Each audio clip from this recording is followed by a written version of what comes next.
Good morning again. So, welcome to another BS Buddhist Society of Victoria and also Newbury Buddhist Monastery Dharma talk on Sunday morning.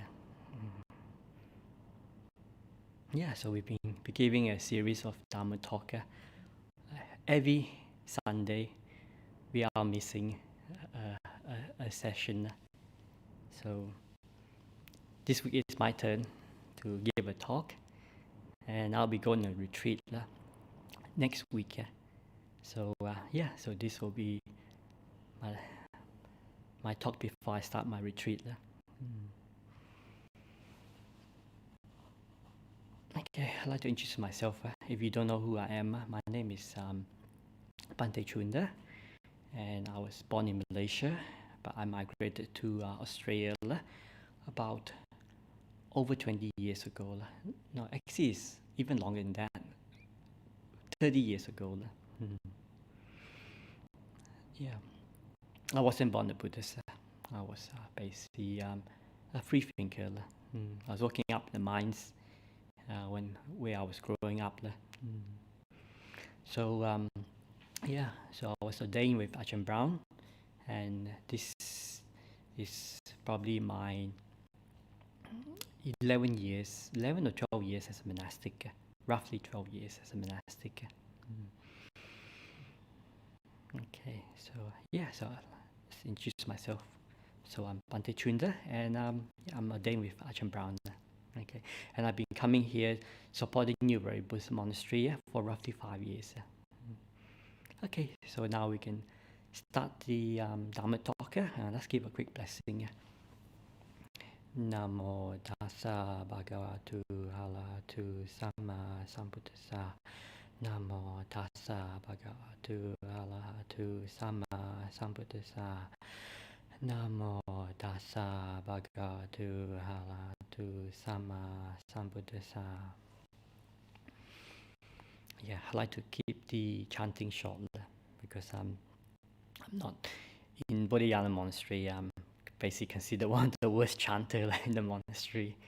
Because I think when I moved into Australia, I never really did my study well because there was too many Asian students in my class and I was having difficulty learning. So English was always a struggle for me, and even learning Pali and doing student study was also double suffering for me because my reading and writing is pretty below standard and even learning English was a struggle, and learning Pali was even a bigger struggle.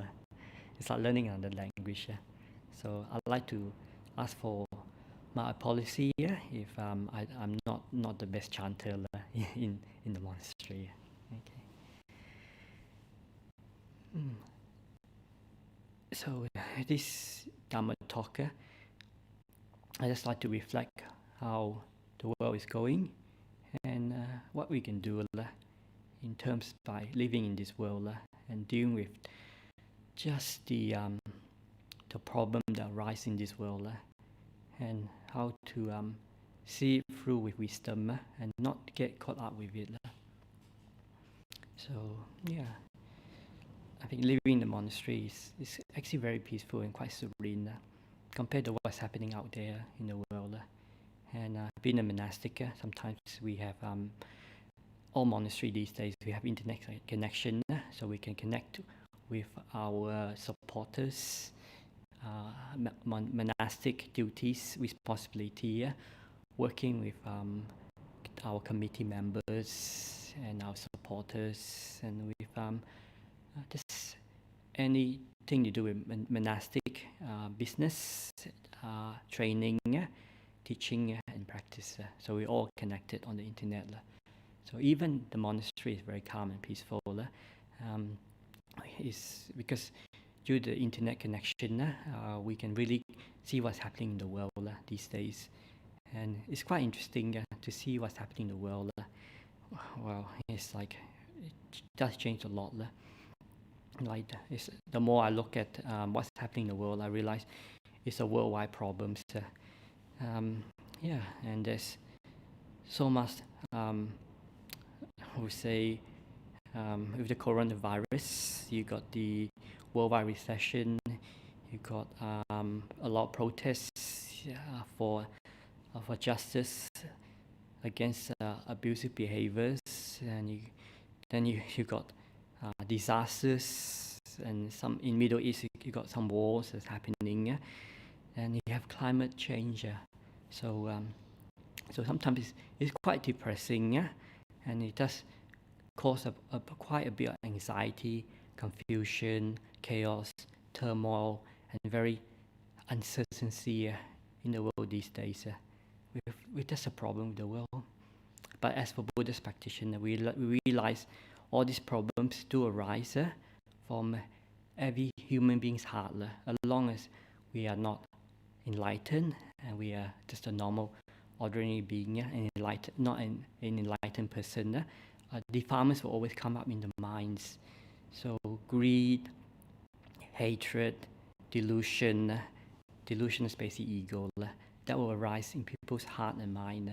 So it's quite normal, because all of us, since we're young and we grew up, we have been conditioned to basically work hard, to study hard, to strive for what we want, to have a good career, wealth, just to get things get ahead in the world. So it's quite, everyone is striving to improve and get material wealth.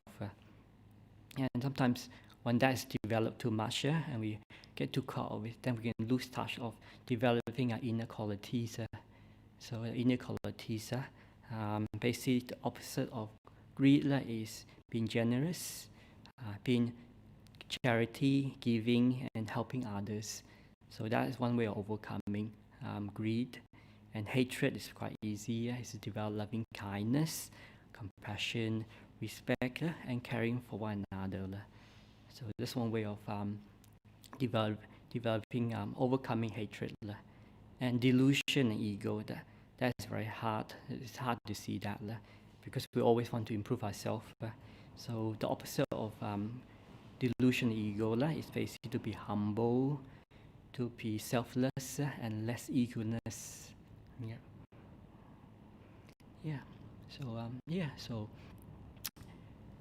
So sometimes when you look at the world and see what's happening, it is sometimes quite disappointing how things are like. But these are basically just the world. The world is like that, and we can't change it. As long as there's greed, hatred, and delusion, there'll always be a problem in this world. It's quite, as for monastic, we're quite removed from what's happening in the world. Like, monastic life is actually quite peaceful and quite simple, and we don't get caught up with too many things that's happening in the world. I mean, sometimes the world will come into the monastery, but due to the restriction now, we don't get a lot of visiting guests to come and stay here because of the restriction and lockdown. We don't allow any guests to come and stay here because it's government policy. So it's just for the protection of everyone. So it's quite. This has been a very peaceful rains retreat Wasa for 3 months because we don't have any dana people coming in to offer dana to Sangha. So I remember last year we get up to maybe 10 to 50 people on the weekdays, and the weekend maybe from 20 to even up to over 100. So there's a lot of people coming in to the monastery to offer dana and to talk to the monks. And you see, our service is to just to give dharma talks and ask for and give advice to our lay supporters to deal with just the problem in family life or with the world. So sometimes this is the only interaction that we have with lay people, and they sometimes bring to us about the worldly problems. the monastery is quite peaceful. Every morning when I wake up and I come up, open my window, it's very nice to see the kangaroos. There's a lot of kangaroos in the monastery, and every year I notice there's more and more kangaroos. Sometimes we have up to a group of maybe 80 to over 100 kangaroos in the monastery. So they're coming into the monastery quite often. But you know, the monastery is a very safe environment to be in. There's plenty of grass for them to eat, and it's quite safe because if they move outside the monastery, they can be shot by people out in the forest or even by the farmers. So in the monastery, it's a very safe place to be for the kangaroo to be. So this is quite interesting. Because when you wake up in the morning, you look out the window, you see the kangaroos. When it's hot day, they're there. When it's raining and a lot of storm, they're still out there in the rain. And when there's a lot of wind, they're out there. Thunderstorm, they're out there too. And when it's snowing, they're out there for a while, and they move down into the forest. So yeah, we don't see the kangaroos, the wombats, and the birds complaining out there. They're not running around, running amok or having a riot. They just basically just feeding and just doing their own thing. So it's quite serene living in the monastery. I mean, the only time I see problem with the kangaroos, mainly the male kangaroos. Sometimes male kangaroos just fight one another over the female. And if the male kangaroos, they tend to fight too much. If they get tired, sometimes they can get exhausted. And sometimes we do find maybe a fully grown male kangaroo that's just died of exhaustion, been exhausted fighting too much. So I think this year we found one pretty healthy and young male kangaroo. It's just, for some reason, it's just died. So I expect that it was just basically just fighting with the other male kangaroo too much. It was quite nice in the monastery. You see the kangaroos, you see the wombats, and the wombats come quite close to my kuti. Same with the kangaroos. And the eagle is, I think this is one of the only monastery I've seen so many west-tailed eagles. And they are very majestic animals.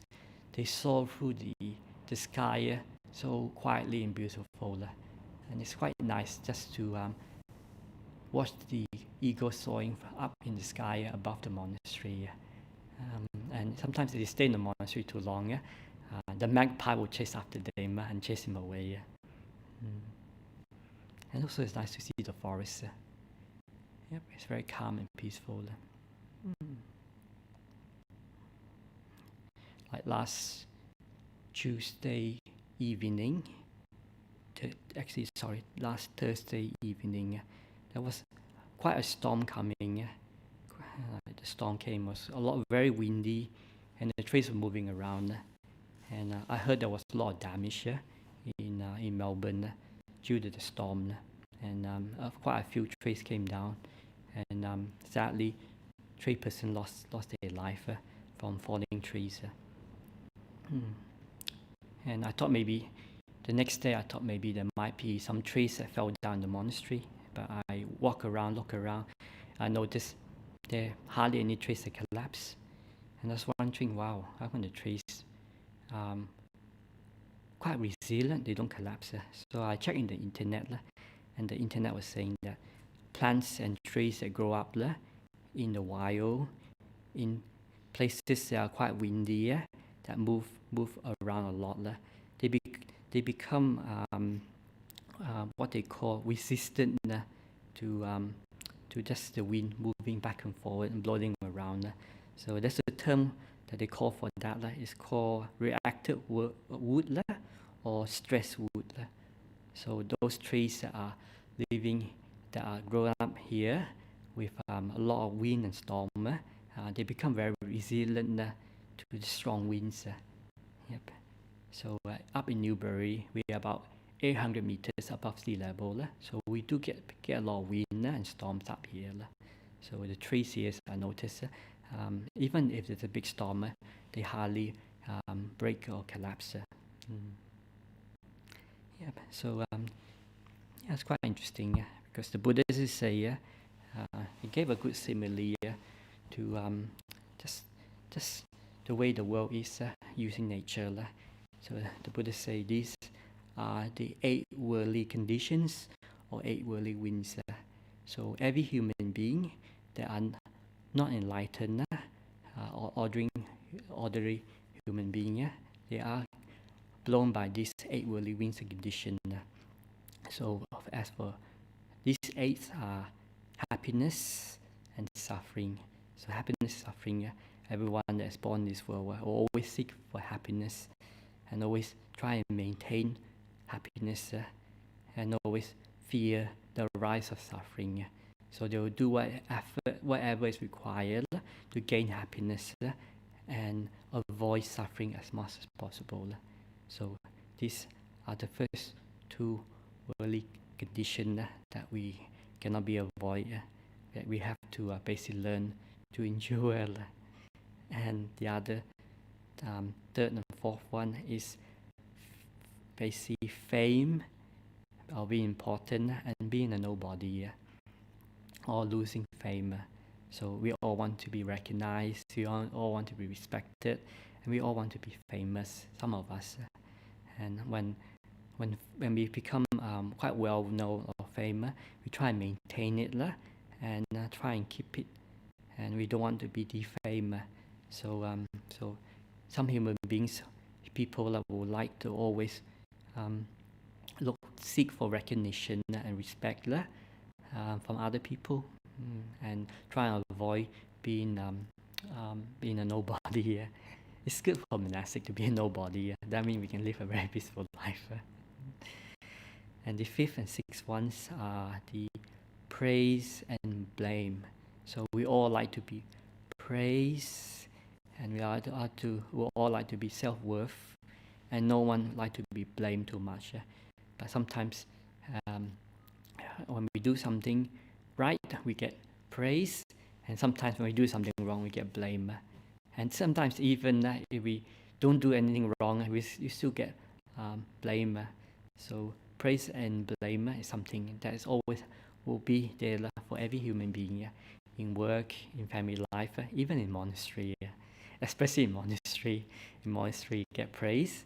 So when I came here, I was quite it was starting of this new monastery. So there was a lot of praise, but also a bit of blame, because it was caused by a lot of controlling what's happening.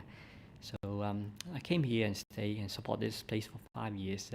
So when I went back to the monastery in Perth, I got quite a lot of praise, but also I got a lot of blame. So the blame was coming: why am I doing this? Why am I supporting this monastery? I'm just a junior monk, and why am I staying around close to nuns? As a monk, you should not be staying too close to nuns. But I think for myself, because this is a new monastery, we're setting this monastery up, and because when we look at the master plan, the monks and community will be separated down the road in the future. And this year, we basically have separated both community. So the monks and the nuns have our own boundary and community. So those things are working out pretty well now. But in the beginning, we're all staying pretty closer together, but in different dwelling. So praise and blame is quite normal. Even monastic do have it too. And the last 2, 7 and 8, is gain and loss. So gain and loss, we can see what's happening in the world with losing our freedom, losing our wealth, sometimes sadly losing our business. So gain and loss is always a part of life. Even myself, when I was a lay person, I used to run a business. I have my own business, and I was working very hard, saving a lot of money to start my business with my friends. So running it for 1.5 years, things wasn't doing so well, because all new business in the first 2 years, 50% will do well or don't do well. Yep. So after a year and a half, I decided to close my business down. So so I did experience some loss. So it was a bit heartbreaking, but luckily I managed when things are difficult. As a layperson, I went out to the monastery and stayed for two weeks, and that was I felt a lot of peace and happiness. So I decided, okay, I'm not going to start any business. I'll go back, find a simple job, work for 1 year, pay off all my debts, save a bit of money, and go and join the monastery. Yeah. So these are the 8 worldly conditions: happiness, suffering, fame, defame, or not important, praise and blame, gain and loss. So these 8 worldly conditions, it just will blow us around all over the place. And if we are not grounded in our practice, then we will suffer. Yeah. Talking about these 8 worldly conditions. Yeah. So I mean, I don't really talk much about my own practice, but it might be a good idea to talk about it. Yep. So one reason why I decided to become a Buddhist when I was younger, and later on become a Buddhist monk, was I was experiencing a lot of anxiety and depression, and a lot of uncertainty, and I used to have panic attack, and it got so bad that I almost got a headache, and it felt like someone was pressing my head all the time, and I wasn't getting too much sleep. Yep, I think the longest I didn't sleep was about 2 weeks. Yep, not sleeping probably having anxiety, what's it called, insomnia, and anxiety attack. And so I was only about in my early 20s at that time. So when you're in your 20s, you tend to be quite restless and quite very confused, and also very uncertain. So I used to have my hands to shake and tremble quite often. Not just when I'm working up in the mines. I was working as a mechanic up in the mines. Sometimes I'll try and keep my hand still, but it will shake and tremble. But these days, it does not shake and tremble anymore. But after learning meditation, I realized that as the mind becomes calm and peaceful, then your body becomes relaxed, and a lot of energy to arise. And you also get good circulation. So one main reason why I did meditation, I heard it was good for your health. So so when I started doing meditation, one of the benefits I found was I got good health, and all my other problems slowly went less and less and disappeared. So I used to have headaches, trembling. When I look at something, my vision was a bit blurry, and and also I get a bit of ringing, but I don't have ringing now. I used to get it when I was just a lay person. Also I did become a bit sickly. Bit of back pain, stomach cramp, also back pain too, stiffness, and like pins and needles. Yes. So I was wondering what's going on, and basically I was so used to suffering so much when I was younger. I got so used to the suffering, until it reached a point I can't stand it anymore. I felt like I was going mad, going crazy, going insane. I think one reason was I was working up in the mines, and that was about over 22 years ago. So up in the mines, you can feel quite lonely, quite isolated. And I used to work 2 jobs, do 1 shift up in the mines. After I finish work, then I'll go and work in the hotel business, do another shift. So it was basically two shifts that I work. So I decided, well, since I'm working in the mines, I'm stuck there, and there's nothing much to do. I just continue working. So I used to work 2 jobs just to earn money, because I thought, my parents say, well, when you're young, you should work hard and get ahead in life. So that's what I did. I work hard. Yeah, so just a bit of downside working so hard. You can tend to get a bit tired and a bit burnt out. But also working up in the mines, it was quite isolated because I didn't have too much friends, and I was away from families. So after the hotel closed down due to some problem with with finance, I'm not making a profit. So I was basically just the only job I have was working up in the mines as an apprentice this time.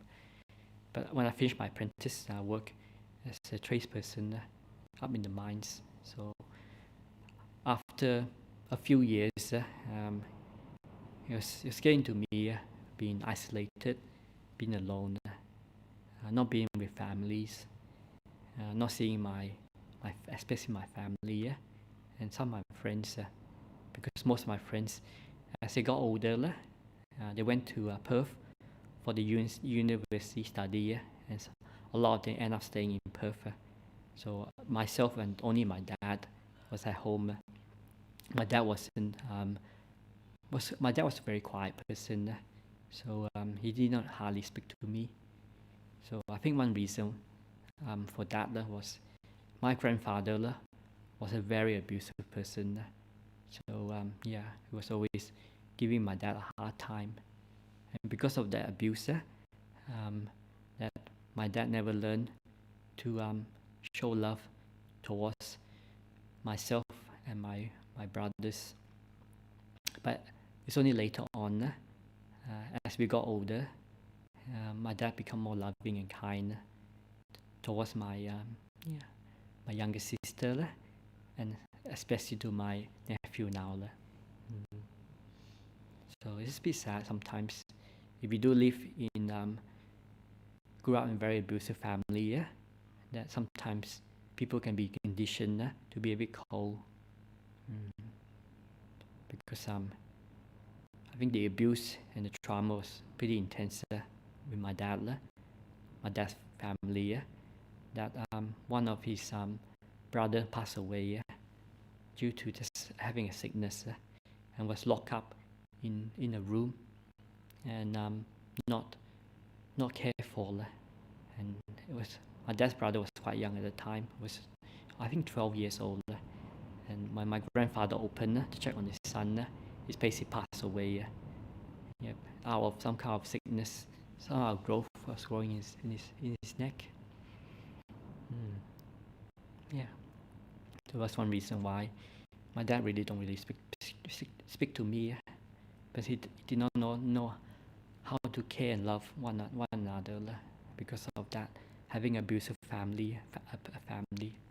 But as he got older, now he's a bit more kinder and more gentle person.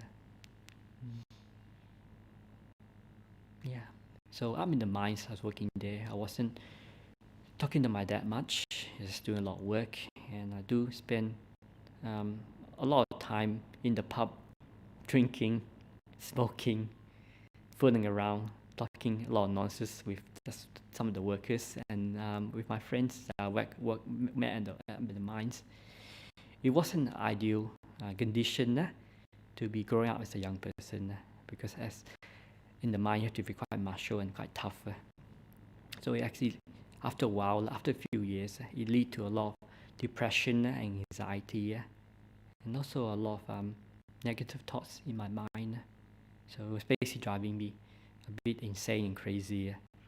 So I decided I need to do something about this craziness in my mind. So luckily, where I was working up in the mines, there was a Buddhist community, and during a Vesak celebration, I went there just to visit, because some of the mine workers was Buddhist. So so I went to just visit, see how they're going, and see what's happening with this Buddhist celebration. So it was a Vesak celebration. So we're during the Vesak celebration to celebrate the birth of the Buddha, before he was enlightened. And he's when he renounced, went to the forest and practiced for 60 years and become enlightened.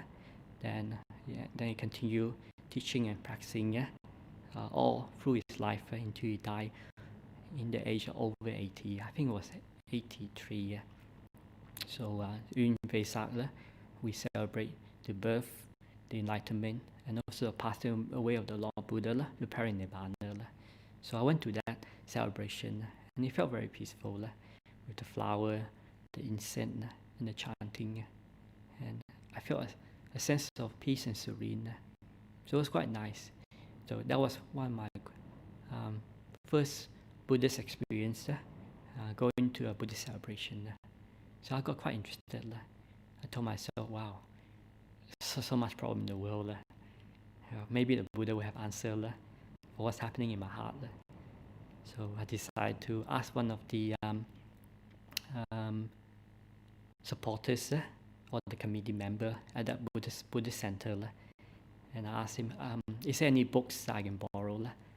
So she showed me to the library. So I went in the library and I looked at, there's so many books and it's so thick, and some of them are basically in Mandarin, and but there are some in English too, but a very thick book. So I went through some of the books, have a look at the title, and I found a simple book, and the book was called Good Answer, Good Question. So I bought that book and I took it back and I read it. It's quite interesting. When I read the book, it made a lot of sense. So the first thing that I read was basically the Four Noble Truths. So for, I think most people that's on this, listening to this, watching this Dharma talk, they know what's the Four Noble Truths. But I'll just say it, just in case any new person here. So the first Noble Truth, or these Four Noble Truths, is the truth of human life is suffering or dukkha. So this is something that all human beings have to experience in their life. And the second Noble Truth, the cause of suffering is because of our attachment and wanting. So we attach and we want things in our heart and in our mind. So we're always longing for stuff, wanting things. And also the burden of having and also not wanting. So that's also the suffering that arises in the person's heart. When we want something, we can't get it. Or when we have something, we don't want it. That can be anything. It can be work. It can be maybe even sometimes family too. And the third Noble Truth, the end of suffering, is basically accept things and contentment. So if we can be contented and accept what we have and make peace with it, then we can be happy in our heart. Yeah. So the third Noble Truth is the end of suffering. So the end of suffering. Yep. It's also, you go deeper.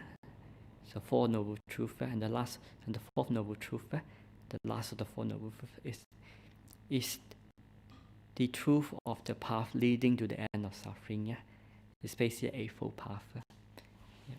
So after that I got pretty interested on this Four Noble Truths. So I really wanted to understand, basically, I know what dukkha was the first and second.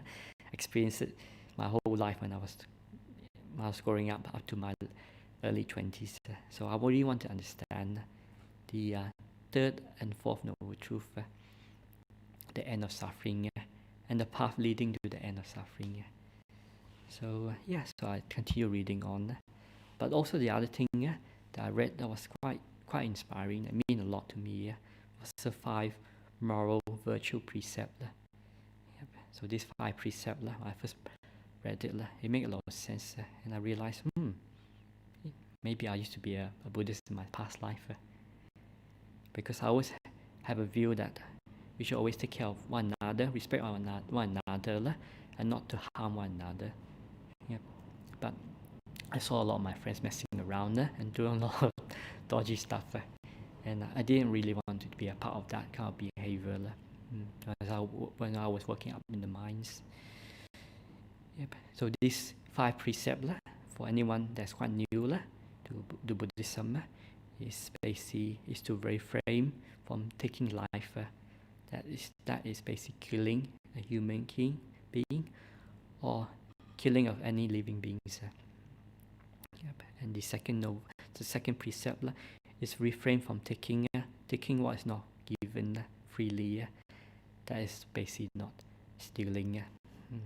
Only accepting things as given or something that we bought.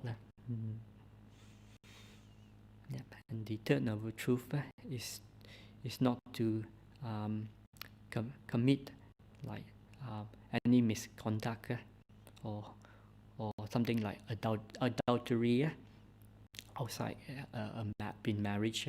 If you're married, you should basically be loyal and keep to one partner and not go and have too many affairs.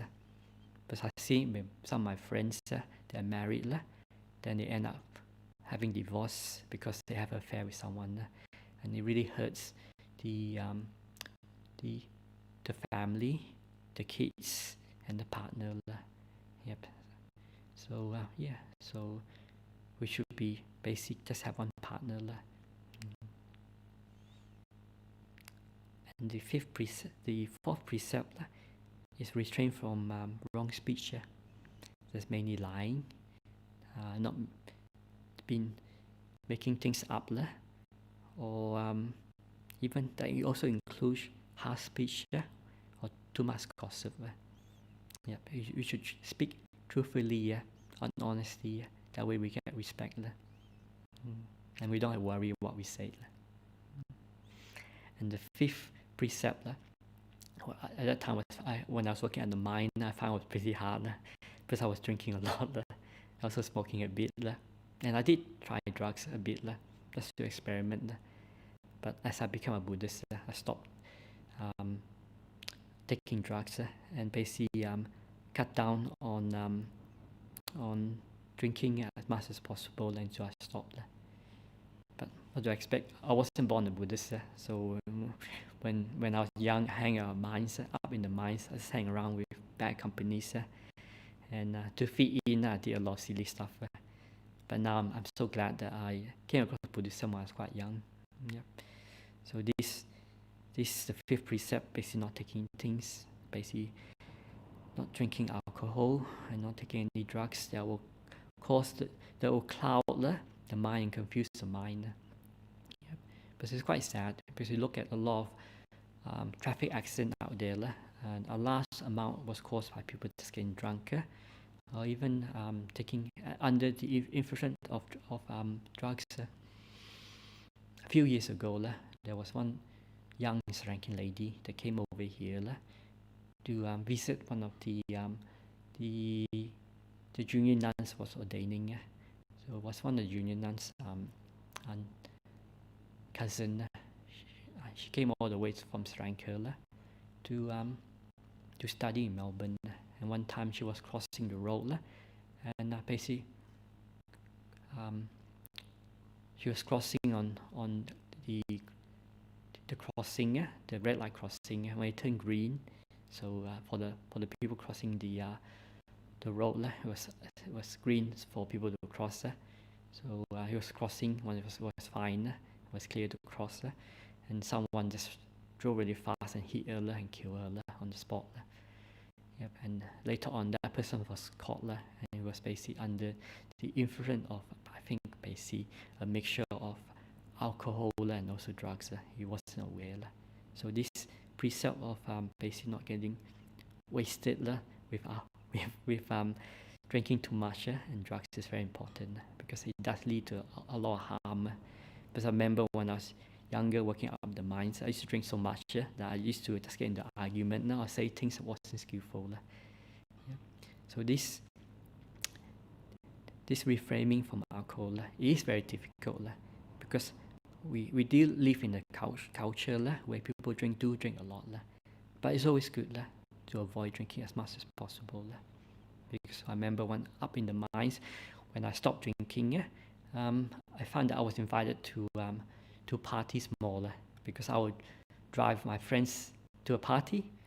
So once the party finished, I'll basically just drive them all back home to their place or their parents' place, drop them off one by one. So I make sure that they're safe and they're not getting into trouble. So I'm a bit of a guardian. So it's good not being drinking too much. That way I can basically take care of myself and take care of my friends. Yeah, so one thing I was learning when I was a lay Buddhist up in the minds that the Buddha say a out of control mind will lead to a great source of suffering, and a well-controlled mind will lead to great source of happiness. Oh, that was quite interesting. As I read that, I go, wow, that's great, pretty good. So basically, I just got into more studies, learn more about the Buddhist concept and practice. One thing I learned was basically loving kindness and mindfulness. So to overcome greed and hatred is to develop loving kindness and contentment. So up in the minds. So every day I wake up and I practice loving kindness. I to be kind to myself, to kind to other people, to kind to every moment. Because that time I was just experimenting with spiritual practice. So I was so desperate to try and overcome my mental state. So I'll try anything that was possible to see what works. So the more I practice loving kindness, the more I'm kind to people, the more I'm more respectful to people at work, in the workplace, even at work, just see my friends. And sometimes my friends will also ask me to hang out. Then I'll basically just avoid hang out with them as much as possible. If I'm invited to just hang out in the pub drinking and stuff, I'll basically just try and avoid drinking and just have maybe a glass of orange juice and Coke and just have a nice chat. And I find this most of the time just end up just listening to them. Yeah, so I won't try not to basically entertain and join into the whinging and complaining. Because I realized it wasn't a good state of mind for me. But later on I found that I started to avoid hang out with my friends. I'm in the pub and just spend more time by myself. Yep. So I practice loving kindness and contentment for probably a few months. And after a while of practicing that, I find that my anxiety and depression become less and less. Yep. I become more happier because I'm developing more happiness in my heart and in my mind. And so I continue going down to the Buddhist center just to support, to learn, and to basically lend a hand with any work or chores in the Buddhist center at that time. And one of the members asked me if I wanted to learn meditation, and I said, well, okay, I'll give this a try. So she gave me a set of tapes to learn. So this set of tapes was given by our well-known Ajahn Brahm. So Ajahn Brahm was in those Dharma talks. But he came to Christmas Island once and he gave some teaching over there. That was way before he was famous. So some of the early teaching was recorded on tape. So I started to listen to the tape. I think there's about roughly 6 tapes just on Buddhist practice, Buddhist Dharma, and Buddhist meditation. Yep. So so one thing that Ajahn Brahm says that meditation is like good food or good exercise for the mind. So if we practice meditation as much as possible, then it will lead to a happy and peaceful mind. So I go, that sounds great. So so I practice that. But also I heard it was good for health too. So when I first started meditation up in the minds, the first time I sit down, close my eye, scan my body, relax my body, and stay with the breath. It was so peaceful and so calm. I felt a lot of happiness and freedom. The first time I sat down, and meditate after listening to Ajahn Brahm's Dharma talk. It was so nice.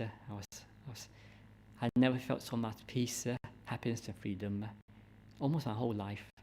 Yep. Since I was born until I started learning meditation after listening to Ajahn Brahm's Dharma talk and guided meditation. So I was basically straight away I was hooked to meditation.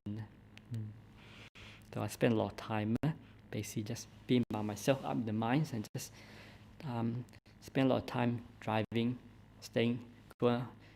walking in the forest and practicing meditation. Yep, alone. I was still living with my dad at the time, but we don't speak to one another so much. Maybe my dad might say 1 or 2 words to me once a week. Yeah, so it almost felt like I was quite alone. Because also my dad and I work. Sometimes my dad worked different shifts. So I go to work, I come back, and my dad will go to work. So when my dad come back, then I'll go to work. So almost I don't see him. Yeah.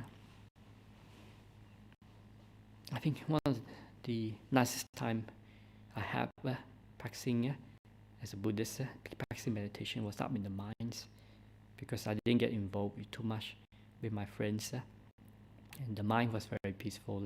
At that time, we didn't have a lot of internet, so sometimes I call my mom, I call my brothers up, maybe a few times a week. But there was a lot of time by myself, alone.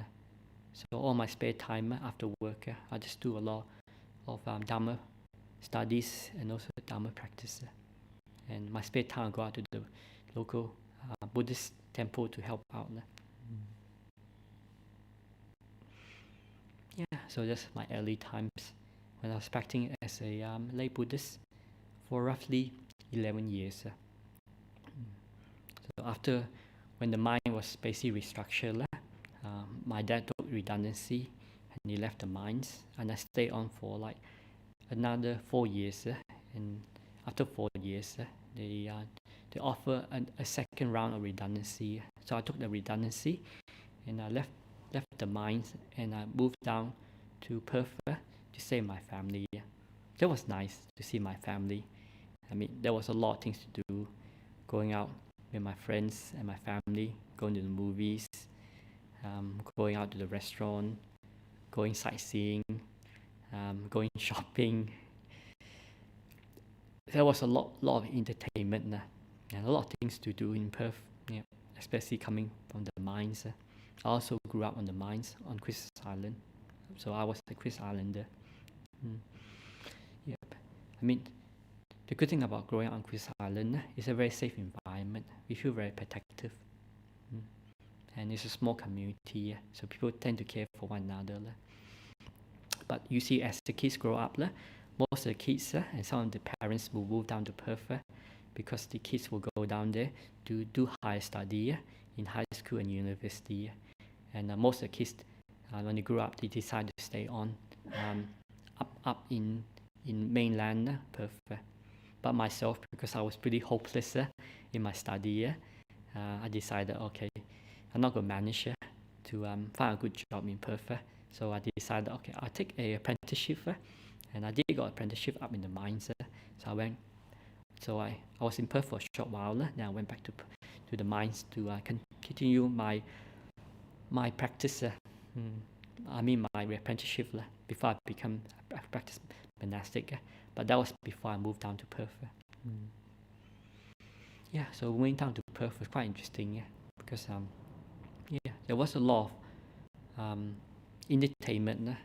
There's a lot more things to do. But one thing I found was it was harder to meditate because my mind was more busier. So the only time that I can meditate was maybe after work in the weekend. And even when I sit down and meditate, my mind will be all over the place. We're always thinking of things to do. Yep. Because at the time I was still quite young, in my late 20s when I moved down to Perth. So I'll go up to the monastery or to the Buddhist Society of Western Australia to listen to Ajahn Brahm Dharma talk, or for the group meditation. And some weekends I go out to the monastery to offer dana to the monks and to spend half a day there just to sit, meditate and enjoy the quiet environment, the serene environment of the monastery. I did ask my parents if I can ordain as a monastic when I was younger, when I first became a Buddhist, about 30, when I was 23, yeah. And my parents said no, you cannot go and join the monastery. So I said, oh, okay, so I'll wait. So I'll wait for another 10 years. It ended up to be 11 years. Then I asked my parents if I can join the monastery after 11 years. And my parents said no, another 10 years. So I go, what? Another 10 years? I'll say, okay, I'll wait for another 10 years. And I say, after 10 years, can I still join the monastery? And my parents made the mistake of saying, no, even after 10 years, you can't join the monastery, not until they pass away. So I told to myself, that's not fair. Anyway, I go ahead and join the monastery. So the second time I asked, luckily I asked and my parents said no. If not, I would not have joined the monastery. Yep. In that case, I would have joined the monastery just a few years ago. Yeah. So I ordained in Bodhinyana Monastery. When did I ordain? It was quite a lot. That was about 12 years ago. Yep. So I went to Bodhinyana Monastery in 2008, and I ordained as a monastic in 2009. Yep. So coming to the monastery to start the monastic training was quite difficult. It felt like working up in the mines again, because you're mainly staying with many men, and and in the monastery when you're first starting out, everyone, half the community was basically trainees in training for 5 years. So it was a lot of difficulty that we have to learn to practice and endure. So being away from families was quite difficult. So the Buddhists say there are 3 things very difficult to practice as a monastic. So the first thing was basically leaving the world. So when we leave the world, we leave our family, our possession, and our status behind. And when we join the monastery, we have to learn to give all this up, to wear the robe, to practice first the 8 precepts as a trainee, as an anagarika trainee, a person in white. Then when you ordain as a novice, then you keep the 10 precepts. So the 10 precepts is basically not, the extra 2 is basically not handling money or controlling money. Then when you ordain as a full monastic, you practice the 227 monastic training rules and precepts. So when you first start that, it is very hard, and you spend a lot of time by yourself. And sometimes in the early days as a monastic, I used to think of my family a lot, and the friends I have, and just adjust to just living very simply, and not getting too involved. Yep. So so leaving the world, the Buddhists say this is one of the hardest things to do. And the second hardest thing to do is to live happily as a monastic in robe. Yep. So after 5 years staying in the monastery, you tend to learn about yourself more. Then your meditation improves. Then the restless mind also calms down. Then you learn to accept other people in the monastery. Then you learn to accept the chaos in the mind. Because when you first ordain as a monastic, you feel like you've been caged up in a cage. You can't go out too much. You can't go and visit your friends. Your friends will come and visit you in the monastery, but hardly my friends can visit me. Also a bit sad too. Not even my family, they hardly come and see me. They even come and see me maybe once or twice a year. Yeah. But luckily now, my older brother is married to his wife, and his wife is the only Buddhist in the family, other than me. So my brother and my sister-in-law will come and visit me quite often in the monastery, because my sister-in-law is a practicing Buddhist. But also we have more branch monasteries around the place, and one of the branch monastery is close to my brother's place. So I get to see my family quite often when I go back to Perth. Yeah, so living happily in monastic life is also the second hardest thing, because we learn to basically learn to be content, practice loving kindness, and just learning to live very simply. I have a lot of time being isolated or being alone, living as a hermit. Spend a lot of time just practicing, meditating. The Buddha said the third hardest thing to do in monastic life is basically to develop the higher virtue, to develop the higher, we say, meditation and samadhi that leads to the higher wisdom. So these are the third is the hardest thing to do, to develop as a monastic life. So basically, to put everything in place is basically sila, samadhi, and panya. So sila is a higher virtue, samadhi is a higher mind, higher mind or higher meditation, and panya is wisdom, higher wisdom that leads to happiness, freedom, bliss, and enlightenment. So these are the three hardest things to develop as a monastic. Yeah, so I've been a monastic for roughly about 12 years now. It's been quite good and quite worth it. And sometimes I call back home, and my mom tell me, "Oh, I should come back home, and don't stay as a monk." And I tell my mom, "Look, the world is so chaotic. Why go back home?" Yeah. It's good being a monastic now. I think when I first practiced as a layperson, as a Buddhist, I just find that most of my health problem really improved. And when I practice as a monastic now, it even got better. I hardly get sick. My hand don't tremble anymore. My hearing is over perfect. My eyesight was pretty good. Yeah, but it improved. But now as I get older, it's quite good. But sometimes I notice I have to concentrate on things a bit more.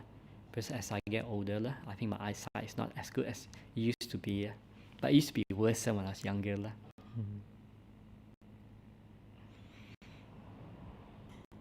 Yeah, but also because of the suffering arises as a monastic, because the self and the ego always want to exist. That's why the concept of non-self or anatta is so important. The more we sit meditation, the more we practice, the more we calm the mind, the more we don't react to our feeling, thoughts and emotion. The more we calm things, the more we allow the I and the self to slowly calm and disappear. Then we can understand the concept of non-self or anatta, because the self is the thing that's driving the greed, hatred, and delusion, and restlessness, worry, discontent, anxiety in our heart. So being alone, up in the minds, that came out a lot very strongly. And the second time that it came out was basically when I was first ordained as a monastic. But now, as I've been a monk for quite a long time now, over 10 years, you tend to understand the heart and the mind more clearly, and learn to let things go, especially the suffering part of the practice.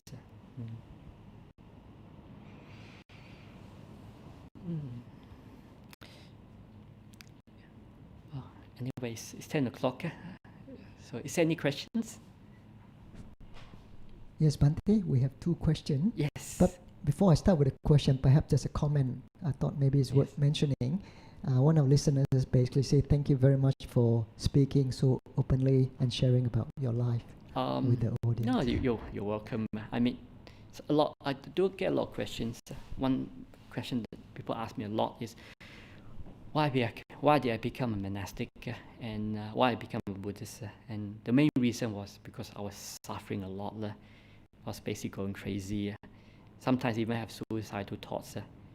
And I was wondering, why am I'm thinking that way? Because I was just conditioned to the worldly way of life. I was just following the defilements. So when I start following my defilements and developing spiritual practice, then I become happier. Because I was practicing the heart and the mind that leads to happiness and peace. Okay, first question. Yes. Can Bhante explain the Buddha's definition of dukkha? Dukkha, okay, so dukkha is basically suffering. Dukkha is very, very broad. So to put things in a nutshell, is basically our craving and our attachment. So we crave and we long for things that we want. And when things that we can't get, we suffer. So the 8 worldly winds will basically explain why suffering is arising. But we think that we can control the world and we can control our life. But you look at things, everything is impermanent and things are always changing. Things arise, things pass away. So you see our friends, our family, they appear, and when they are born, they get old, they get sick, and they pass away. And when that happens, it's quite sad and it's quite depressing. Our friends, our partner, our loved ones, one moment they'll be very kind and loving, then the next moment, after a few years, they change, they become very aggressive, very violent, and very negative. I see friends of mine, it's quite interesting. When I was working up the minds, a lot of my friends were saying that they're so lonely and they're so depressed. They don't have a partner. And I go, well, okay, no worries. Yeah. If they're interested in someone, I go, you first. I'm happy to be single. And yeah, but they're always complaining that they're single and then lonely. Then later on when they're married, they're still complaining. Because being a Buddhist, I tend to listen to my friend a lot and just help them out. They go, since they're married, they say they have no time. They're just working non-stop. And the wife or the partner or the husband is nagging. And this is no time to work, paying debts, buying a house, just working to basically take care of the family. So I saw was suffering when they're single, then suffering when they're married. And some of my friends even married twice or divorced twice. Yeah. So suffering arises when we asking from life and the world, and we cannot get what world and the life will not give us, and we will not fulfill our wants and needs. Yep. So basically, Ajahn Brahm is saying it's asking from the world what it cannot give, especially in this time of turmoil with the coronavirus. Yeah, a lot of people are basically suffering. But as a Buddhist, we should learn to understand suffering. It cause when it arises and also when it ceases. Basic cause and condition or karma. So when we understand the rise of suffering and the end of suffering that leads to peace and happiness, then wisdom arises. Okay, I hope that answers your questions. I have been suffering from emotional abuse at work, but I can't quit my job. I feel just like you described, anxious, depressed. So how can I be kind to these people without letting them abuse me? Oh, it's very difficult. I think even myself, when I was working as a layperson in different jobs, I was abused, yelled and shout at, put down and shame, and mainly because I wasn't like them. But some places where I work, people just make fun of me all the time because my English is not that. I make my English improve now, but I was born in Malaysia, so I have a Malaysian accent, and sometimes my English and writing is not that perfect.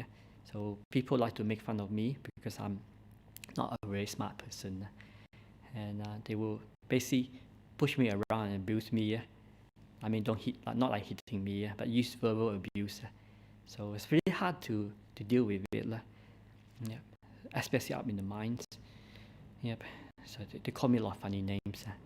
Jeez. those are the friends I associate with. But the Buddha say sometimes it's always good to not to associate with fools and to associate with the wise, because that is basically the highest blessing. So I started avoiding the fools and associating with good people, Buddhists, and later on Buddhist monks and nuns. Yes. Yeah, so it actually made me happier. When I became more happier, then at work it was a bit more easier to avoid the nonsense from my work colleague. They'll make fun of me, but I just okay, just don't allow the words to hurt my heart, because when you practice as a Buddhist, you're mindful of your thoughts. So when the really bad, disgusting word come out, just allow it to go in and allow it to go out, and don't hold it in your heart. So when you let it go, then it won't affect you. So that's why meditation is very important.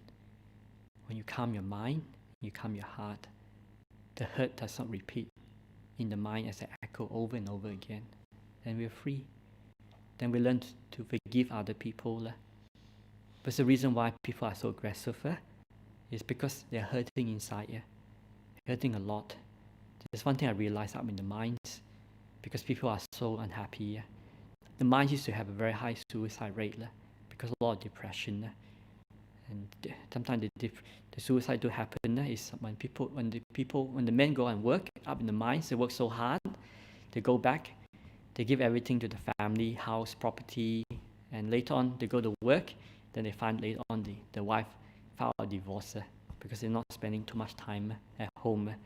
And sometimes the workers get so disheartened and so upset, basically they commit suicide. So it's quite sad. So that do happen up in the mines. Yep. So that's one reason why I was single. I didn't choose to look for a partner. But at that time I was very happy being by myself and practicing as a monastic, because I was getting quite depressed, and I don't want another burden of having a family or wife to care for and look after. Yeah, but it does happen to both gender, even to male and female, because sometimes we have some ladies that work up in the mines that work very, very hard, and and when things don't go wrong, they feel quite hurt. Yep. Yeah, so to be careful. It's not easy. Even when I first joined the monastery, some of the monastics I have to deal with, some of them are really aggressive, because sometimes they come in to the monastery carrying their baggage, and I was still a novice and junior monk, so some of them will pick on me, and get me to do stuff, to clean things up, and to just make fun of me, and I feel quite hurt, and I asked Ajahn Brahm, I said, how come the monastics are so aggressive? And Ajahn Brahm told me, it's okay. Look, not everyone is enlightened, and this is a training monastery, so you just learn to develop loving kindness towards them. And I go, oh, okay, that's true. It's just almost just up at the mind again. So so I just really just take care of my heart and just generate a lot of loving kindness towards other monastic in the community. So sometimes some monastic they do ordain as a monastic because they're a bit fed up with life, and they come from, sometimes they have very abusive family and partners, and they're having a very hard time. So the monastery is a place for them to come and practice and become free. But sometimes when you join the monastery, you end up living a lot of men. When you live a lot of men, because up in Bodhinyana Monastery, you have up to about 20 to 30 men.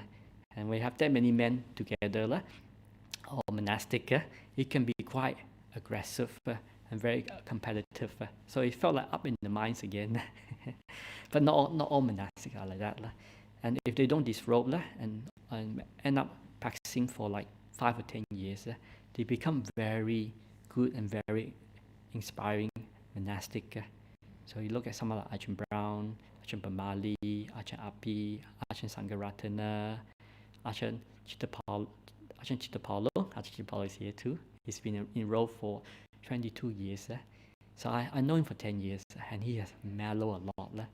And and I used to be a little bit afraid of him. But later on, we became very, very good friends. Because I saw a lot of kindness in his heart. Yes, because being from a German background, he was quite direct at things in the monastery. So I was just a little bit careful around him as a novice. But as I stay enrolled longer, later on I get to know him. He actually become a good friend. And I realized when you get to know him for quite a long time, you realize he's a very kind and gentle person in his heart. Thank you. No further questions. No other questions. Okay. Well, anyway, normally I like to tell stories, but I didn't tell any story this time. But something just came on my mind. Yeah, sometimes with the difficulties in lay life, it can be very hard and overwhelming. Yep, and I was always looking for stories on the internet. Sometimes I find some really nice stories. So I found a story on this old man. So I look at one old man. All three of them live over the age of 110, and one was an African American in America. One was a Indonesian guy in Indonesia, and one was a Turkish old man in Turkey. And both of them live over the age of 110. And the reporter will ask, like, three of these men, what's the secret living a long old life? And one thing I noticed on the documentary, three of them were smoking non-stop. Jeez, but we don't recommend smoking. So I said, wow, so is it a secret? No, it's not a secret. But one thing that struck me was they were happy and basically carefree. They're very positive, and they live life by the moment, day to day. And they say, whatever happens in life, don't care, don't worry too much, don't have a carefree mind, don't concern with too many things in life. So just have a positive mind. Should be a ultimate, not a pessimistic, optimistic. And so have a positive mind, and they're very active, and they surrounded with good, happy people. So when you have a mind with that's carefree and happy, then you tend not to worry too much and stress so much. So this great example of these three old men that live over age of 110 years old. They're just happy all the time, laughing, joking around, quite active. But also I noticed they were smoking a lot too. So happy life and long health has basically been positive mind, have a positive nature, attitude to life. I mean, I do suffer time to time.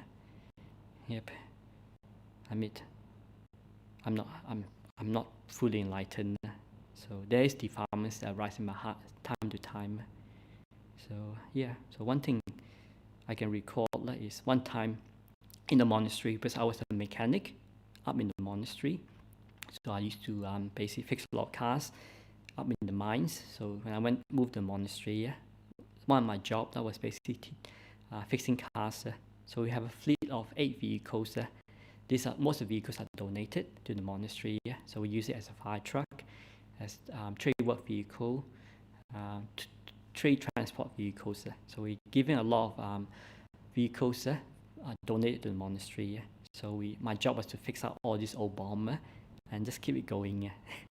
Because when someone offers a dana, we try and keep it for at least 1 or 2 years or a few years. And just because most of the maintenance is done by me, so we keep it quite well maintained and keep the cost down on running costs. So so fixing vehicles are quite challenging.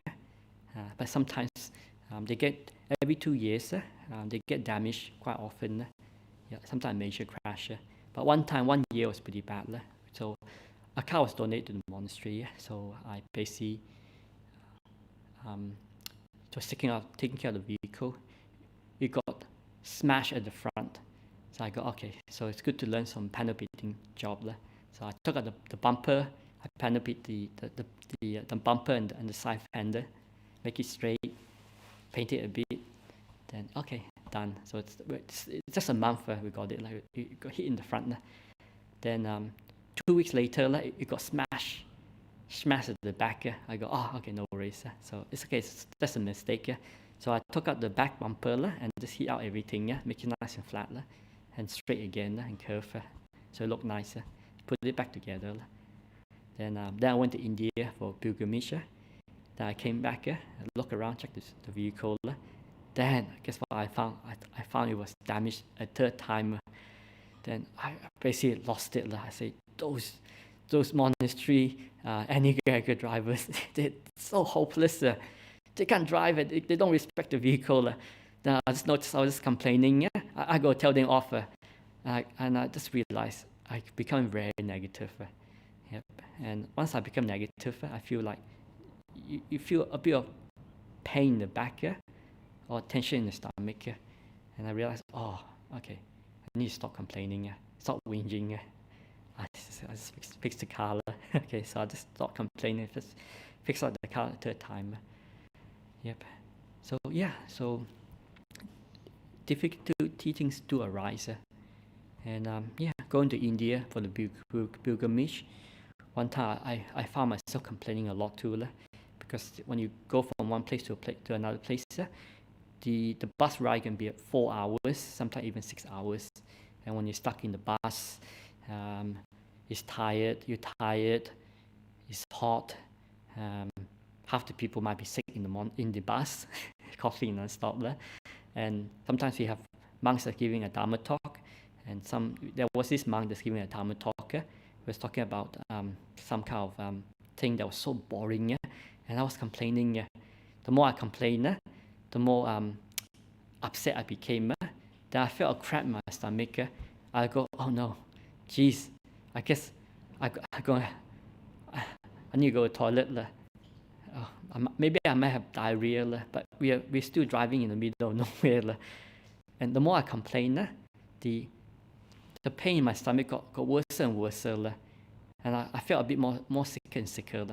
And I caught myself complaining. I go, oh, look, I'm complaining too much. I need to stop complaining. And as soon as I stop complaining, become more contented, become more accepting of that monk that was giving a really boring Dharma talk in the bus. The more I just accept things, that's what's happening, be more kind of myself. Then I notice the pain just become less and less and less, then disappear. So then I realized this complaining mind, negative mind, it really affects my mental health and also my body. So it's quite important.